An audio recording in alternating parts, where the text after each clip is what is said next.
Okay, this time we are trying again. And instead of trying to use the PDF, I guess I'll just go problem by problem in the PDF that's shareable on Google Classroom, so you can tell which problem I'm doing. So I'll do the first problem, 5/16 divided by 5/8. And we have to remember the rule when dividing fractions is copy, dot, flip. So we will copy 5/16.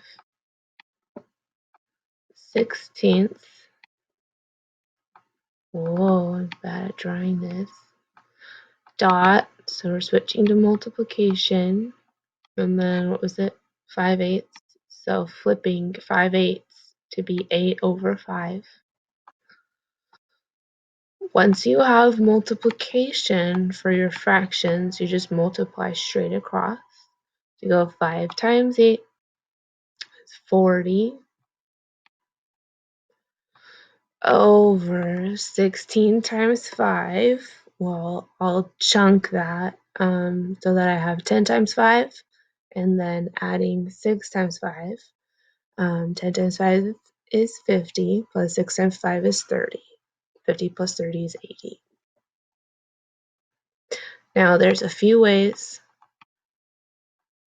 Oh, come back.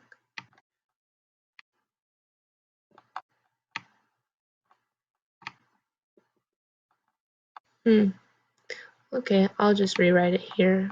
We have 40 over 80. There's a few ways that we can... Oh, it doesn't like it when I try to make a 0? Oh, okay, it's okay now. Now, off the top of my head, I know that 40 is half of 80. So this fraction can reduce to 1/2. But I'll show you another way to get there. The cheater way is cross off the zeros.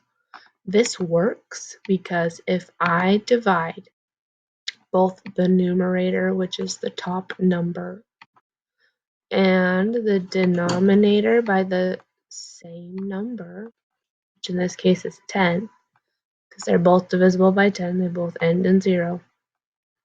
If I divide them both by 10, 40 divided by 10 is 4, and 80 divided by 10 is 8.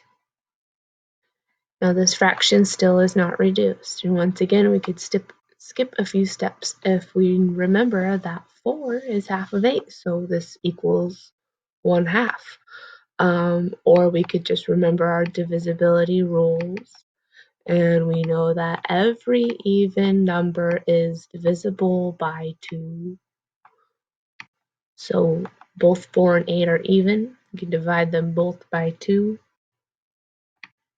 4 divided by 2 is 2.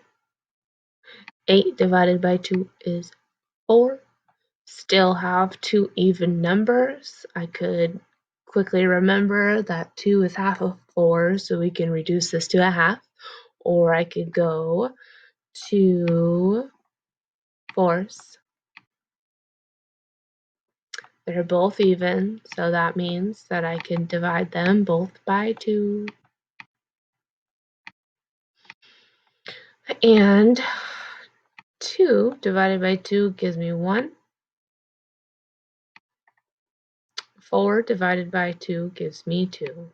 And lastly, I got 1/2. So I got 5/16 times 8/5 equals 40 over 80. Remember our silly 0. And that reduces all the way down to 1/2. Yay!